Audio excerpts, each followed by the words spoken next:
Good evening दोस्तों। Doctor Himanshu Dakral, oral and maxillofacial surgeon, Delhi NCR.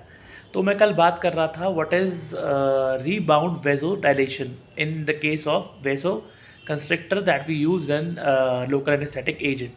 Local anaesthetic agent में हम लोग वैसो कंस्ट्रक्टर क्यों डालते हैं, पहले तो ये बात समझ लीजिए कि लोकल एनेस्थीसिया जो हम लोग पेशेंट को देते हैं उसका नॉर्मल जो फंक्शन होता है वो होता है आपका वैसो डायलेशन।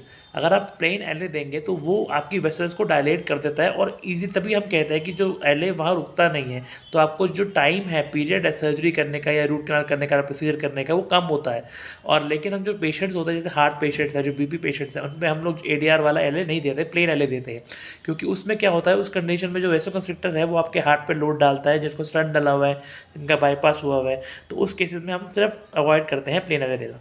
अब हम coming back to the topic of rebound वेसोडायलेशन।